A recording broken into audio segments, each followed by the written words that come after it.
নমস্কার বন্ধুদের, প্রথমেই জানাই আমরা তো হাতা খুন্তি দিয়ে সাধারণত রান্না করে থাকি, তবে আরও কি কাজে লাগে সেটাই আজকের এই ভিডিওর মধ্যে করে দেখাবো। আমি রান্নাঘরে অঞ্জনা, আপনাদের সবাইকে স্বাগত জানাই। তো আজকে আমি এখানে রান্না করে নিচ্ছি কিঁদুরি ভাজা। তো এখানে যত রকমের মশলা, হলুদ, লঙ্কার গুঁড়ো, জিরে গুঁড়ো, ধনে গুঁড়ো সব কিছু মাখিয়ে নিলাম। এবার তেল দিয়ে নিলাম, তেলের মধ্যে কালো জিরে ফোড়ন নিয়ে নিলাম, এর মধ্যে শুকনো একটু মশলা দিয়ে নিলাম, চিনি দিয়ে নিলাম। এবার কেটে রেখেছিলাম আলু আগে থেকে দিয়ে নিলাম, দিয়ে নিয়ে ভালোভাবে একটু কষে নেব। তেলের পরিমাণটা একটু বেশি দিয়েছি, পরিমাণে সবজিটা বেশি আছে। এবার বেসনও দিয়ে নিয়েছিলাম, বেসন দিয়ে ভালোভাবে মেখে নিয়েছিলাম। এবার নাড়াচাড়া করে ভেজে নিলাম। কিঁদুরি ভাজা আমার মোটামুটি হয়ে গেছে। এবার বেসন ধোয়া জলটা দিয়ে নিলাম।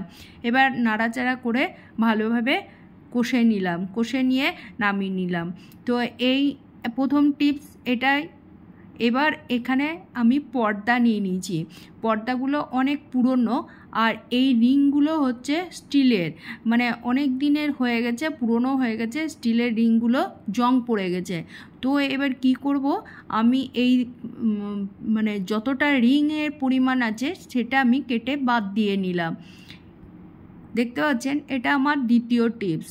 তো এবার এই রিংগুলো বাদ দিয়ে, আমি পর্দাগুলো খুব পাতলা হয়ে গেছে তো ফেলে দেব বা বাদ দিয়ে দেব। তো আমি এই পর্দাটা কাজে লাগাচ্ছি। এর মধ্যে আমি একটা এক্সট্রা শাড়ি নিয়ে নিয়েছি, সিনথেটিক, মানে খুব নরম শাড়ি। সেই শাড়িটা দিয়েছি, যেহেতু পাতলা হয়ে গেছে এই পর্দার কাপড়টা, তো কাজে লাগিয়ে নিচ্ছি, আমি ফেলে দিচ্ছি না। তো এই কাপড়টা আমি ওপরে বসিয়ে নিলাম। এবার দুমড়ে নেব, এমনি উল্টে ওইটাকে ফোল্ড করে নিলাম, আর আমি শেড টিফিন দিয়ে আটকে নিচ্ছি। এই যে দেখতে পাচ্ছেন, আমি এইভাবেই শর্টকাটে দেখে নিচ্ছি, বড় ভিডিও হয়ে যাবে। তো এইভাবে শেড টিফিন দিয়ে আটকে নিলাম। এবার কি করব, এই যে আমি সুতো নিয়ে নিচ্ছি। এবার সুতো নিয়ে এই যে যতটা রাউন্ড দিয়ে আমি ফোল্ড করে নিয়েছি, এবার পুরোটা সেলাই করে নেব এই পর্দাটায়। তো এইভাবে আমি পুরোটাই, মানে ছোট ছোট, খুবই ছোট করে রান দিয়ে নিলাম। এবার দ্বিতীয়, আমার ঘরটা খুব নোংরা হয়ে আছে, প্রোগ্রাম ছিল, প্রোগ্রামটা পার হয়ে গেছে। তো এই যে দেখতে পাচ্ছেন, খাটের মধ্যে চাদরটা ছিল, চাদরটা আগেই আমি তুলে নিয়েছি। আর এটা তোষক, মানে চাদরের কভার দিয়ে তোষকের কভারটা দিয়েছি, দুটো চাদর নিয়ে। আর ওইটা গদি, ঠিক আছে। তো জামা কাপড় ছেলেদের যতই আলমারি, শোকেস, আনলা থাক না, ওদের স্বভাব ওটাই থাকবে, খাটের ধার বা খাটে, বিছানায় বা চেয়ারের মধ্যে, ওটা ওদের নিয়ম, ওটা ছেলেদের ওটা নিয়ম। তো এইভাবে আমি সরিয়ে নিলাম। তো এবার গোছগাছ করতে হবে, বিছানাটাকে ভালোভাবে ঝেড়ে নিলাম। এবার যে রান্না করা খুন্তি, আমরা তো রান্না তো করেই থাকি খুন্তি দিয়ে। এবার এই খুন্তি দিয়ে এবার কি কাজ হতে পারে আপনারা দেখে নিন, যে ঘরের কত রকমের কাজ থাকে, আমাদের বুদ্ধি খাটিয়ে অনেক কিছুই করতে হয়। তো এবার আমি একটা বালিশের বা যে কোনো কাপড় নিয়ে নিলাম। এবার নিয়ে ওই খুন্তির ধারটা কেটে যাবে না, পালিশটাও নষ্ট হবে না খাটের। আর এই যে ধারগুলো আছে, আমাদের ব্রাশও ঠিকঠাক হয় না। তো আমি একটা এই খুন্তিটা নিলাম, বুদ্ধিটা বার করে নিলাম। এই যে ধারের যত নোংরাগুলো দেখতে পাচ্ছেন, কালো হয়ে নোংরাগুলো পুরো পরিষ্কার হয়ে গেল। মানে খাটের এই ধারগুলো মানে ঝকঝক করছে। এবার ন্যাকড়া দিয়ে জল দিয়ে মুছলে পালিশটা নষ্ট হয়ে যায়, তো এই শুকনো কাপড় দিয়েই মুছতে হয়। এবার আলমারিটাও আমি মুছে নিলাম, কাঠের যেহেতু আলমারি। তো এবার কম্পিউটার টেবিল, এটা ল্যাপটপ, সরি। তো এবার আমি এটাকে পরিষ্কার করেই নিয়েছি আগে থেকে। তো আমি ঢেকে রাখি কি করে, যাতে নোংরা টোংরা পড়ে না। তাই আমি একটু খুলেই দেখাচ্ছি। এই টেবিলটা একটু আগেই আমি পরিষ্কার করে নিয়েছি। তো দেখিয়ে নিচ্ছি, এই যে ছোটো ছোটো রুমালগুলো অনেকটা পুরনো হয়ে যায় বা বাদ চলে যায়, সেইগুলো দিয়ে ঢেকে রেখে দিই, কারণ ওইগুলো নোংরা পড়বে না বা পরিষ্কার পরিচ্ছন্ন থাকবে। তো আমি আগেই করে নিচ্ছি, সেটা আপনাদের দেখিয়ে নিচ্ছি। তো এই যে পরিষ্কারটা কীরকম আছে, আর এখানে একটা কভার দেওয়া প্লাস্টিক কাগজ আমি পেতে নিয়েছি। ওই যে মাউসটা নড়াচড়া করা হয়, বেশ সরে যায়, বেশ ভালো হয়, সেই জন্য এটা দিয়ে নিয়েছি। তো দেখতে পাচ্ছেন খাটের ধারগুলো কতটা পরিষ্কার হয়েছে। এই যে এবার ওই যে খাটের তলটাই ঝুল জমে যায়, অনেক সময় ঝুল জমে যায়, হাত যায় না বা হাত দিয়ে পাড়াও যায় না। তো এই বড় খুন্তিটা নিয়ে নিলাম। এবার হাতটা যতটা অনুযায়ী খুন্তিটা এবার আর একটু বেরিয়ে যাবে। তো এইভাবে এই যে কত নোংরা দেখতে পাচ্ছেন বেরিয়ে গেছে। তো এইভাবে আমি খাটের তলটা পরিষ্কার নিলাম। এবার একটা আমি লাঠি নিয়েছি আর নারকেলের খিল, যেটাকে খিল বলে, এবার সেটা আমি ওই লাঠির মধ্যে বেঁধে নিয়েছি, মানে হাতে। এবার আপনারা যেভাবেই পারবেন বেঁধে নেবেন, আমার কায়দা অনুযায়ী আমি এইভাবে বেঁধে নিয়েছি।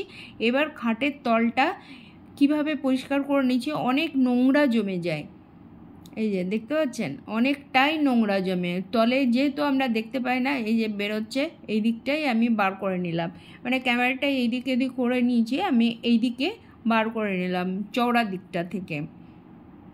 তো বার করে নিয়ে পুরোটাই দেখাচ্ছি আপনাদের, দেখে নিন। মানে পুরো তলে, সেই খাটের তলে ঝুলঝুল নোংরাগুলো থাকে জমে, সেইগুলো মানে পুরো আমাদের হাত যায় না, সেই জন্য এই রকম লাঠি একটা নিয়ে বার করে নিলাম। তো এবার আমি ঝাড়ু দিয়ে নিলাম, কতটা নোংরা বার হলো খাটের তল থেকে দেখতে পাচ্ছেন। তো ওই খুন্তি দিয়ে তো আমি পরিষ্কার করে নিলাম খাটটা নোংরা। তো এবার এই দিকটাতেও আমি করে নিচ্ছি, এই যে কতটা বার হচ্ছে দেখতে পাচ্ছেন। তো আমাদের সহজও হয় বা টাইমও বেশি লাগে না, বেশ তাড়াতাড়ি কাজটাও হয়ে যায়। তো এইভাবে পরিষ্কারটা করে নিচ্ছি।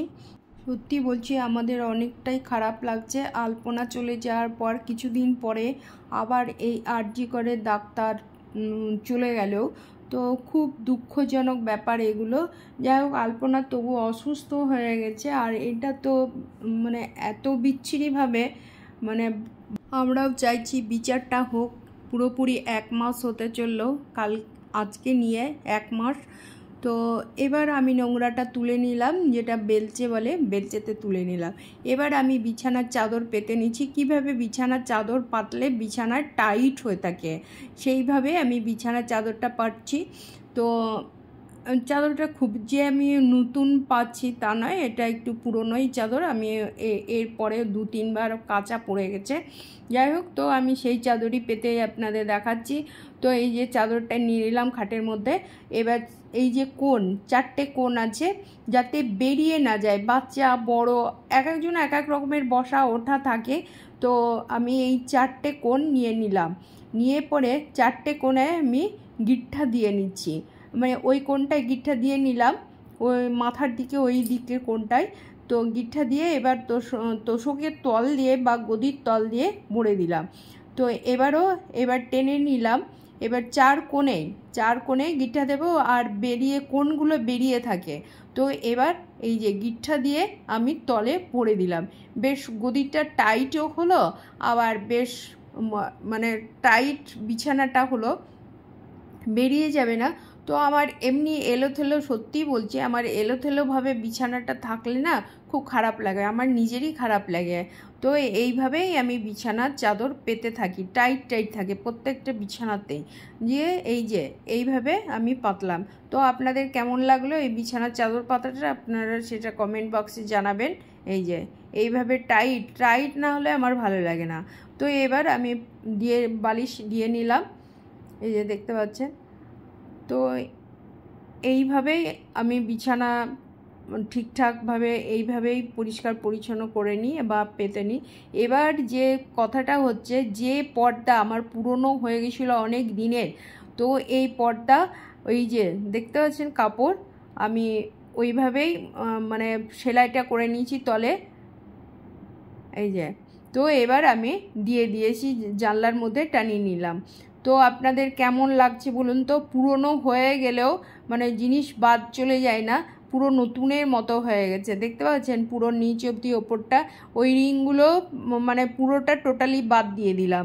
তো এইভাবে আমি দরজা জানলা পুরোটাই করে নিয়েছি, এই যে নিজে হাতে। এবার আপনাদের মেশিন থাকলে মেশিনে করে নেবেন, আমি হাতেই করে নিয়েছি, মানে ছোট করে রান সেলাই দিয়ে নিয়েছি, খুবই ছোট করে। তো এইটা দরজা। ভিডিওটা কেমন লাগলো কমেন্ট বক্সে জানাবেন, এখানেই রাখলাম, ধন্যবাদ।